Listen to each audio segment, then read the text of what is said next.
Greetings. It's April 1st, the weirdest April Fool's Day in my lifetime, as we continue to journey through the COVID-19 pandemic. I would say March was the longest year I've ever had, but here we are in April and we'll see what it brings. I continue to reflect and think a lot about COVID-19 and seclusion and isolation, quarantine, leadership and health, which is health of individuals, of leaders, of organizations, has become a deep passion of mine.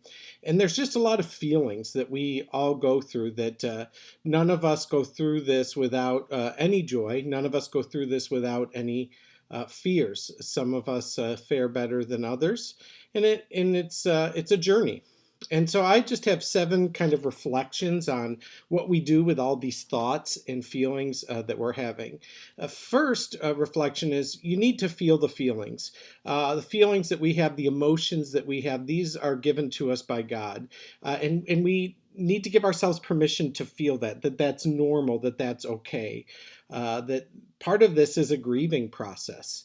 And so we need to give ourselves permission to feel our feelings, to express them in a safe place with safe people.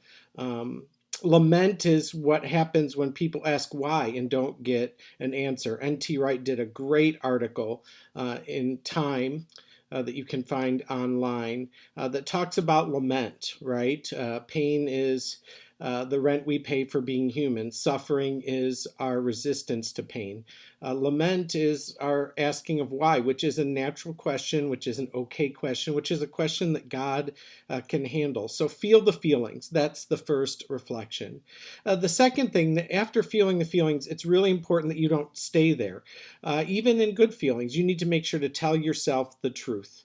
Oftentimes when I'm struggling or when a friend is struggling, the most important thing that I can do or someone can do for me is just to speak truth, to tell the truth. And sometimes we just can't hear the truth. Sometimes we just can't receive logic or truth. So if you can't hear the truth from yourself, ask someone else to tell you. And if that doesn't work, make sure they tell you again in a different moment. So the second reflection is tell yourself the truth. Third, embrace life on life's terms. I heard this in a podcast recently that was really great. You can't change the circumstances, but you can decide what kind of control, what kind of power it has over you, that we can choose to see things a certain way, that we have control over our attitude and our perspective. We don't always have control over our circumstances. In fact, we rarely have control over our circumstances. That when it comes to life, sometimes we've just got to drive through the storm, right? We've just got to drive through it. That it's okay to be in survival mode sometimes. I think of the story of the blind man that Jesus healed, and the religious leaders were talking about what sin this man had committed to cause him to be blind. And Jesus said, there's no cause and effect here. There's no cause and effect, that COVID-19 is just a reality that we're facing, that God isn't doing this to us. One of the things I also see people struggling with as they try to embrace this, to embrace life on life's terms, is that a lot of folks are just trying to work hard, perhaps even continue to overwork to justify continuing to have a job or continuing to receive salary. And while I understand this to a point, now is not the time to justify yourself by overworking. That perhaps the greatest gift in COVID-19 is to stop, is to rest, that we are workaholics, that Sabbath in rest is a deep, deep value. I read a quote that said, you're not working from home, you are at home during a crisis trying to work. And if you have kids at home, whether you're trying to help them through e-learning or whether they're young kids who can't understand and have a ton of energy, keep in mind that this is not the same thing, but just at home, right? That things have changed, and it is temporary. So that a third reflection is to just embrace life on life's terms. Fourth, you get to choose the voices you listen to and to whom and what you give power.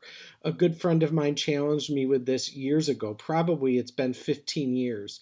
And I've never forgotten that moment when I was letting someone's negativity dictate so much of my life. My friend said to me, "Why do you give this man so much power over your life?" We get to choose to whom and to what we give power to. That may be my greatest struggle as an 8 on the Enneagram, as a person who is caring and sensitive. Oftentimes, my biggest struggle is reminding myself that I get to choose what voices I listen to. I get to choose to whom and to what I give power to. And that's a really, really important thing. I wish I could spend more time on it. If you want to seek me out to talk about that more, I'd be glad to tell you a little more of the story. The fifth reflection, after you get to choose the voices you listen to, the fifth reflection is it's okay to not be okay. We all have our mess. I'm a hot mess. You're a hot mess. That we all have our stuff. And that's not even always the word I want to use. That one of the things I often reflect back to is the baptism of Jesus. That when Jesus was baptized, the voice from heaven said, "This is my son, my beloved, with whom I am well pleased." That's not just a message for Jesus. That's a message for each of us as chosen, adopted children of God, even if we're not sure we believe in God, right?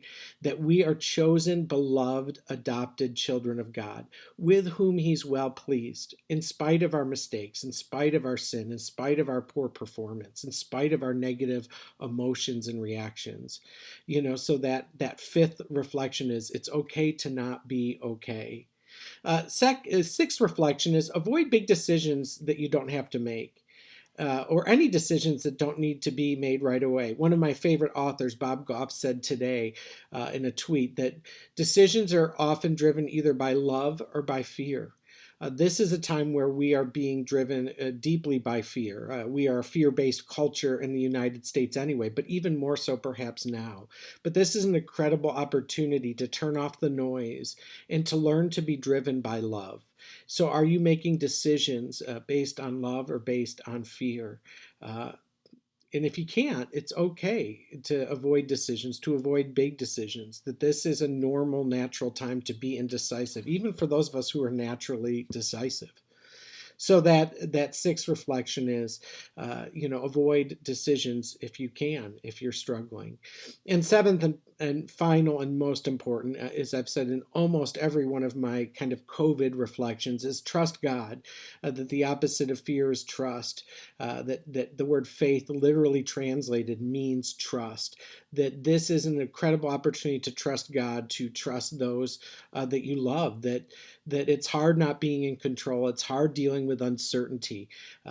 Yet it's an opportunity to trust God that in this intense, anxious time, we may be able to come out of this perhaps more relaxed than ever.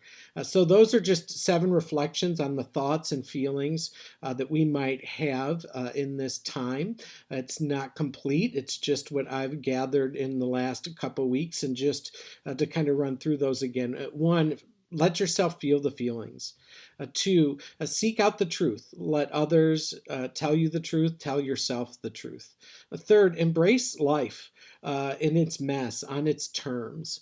4th, you can choose the voices that you listen to.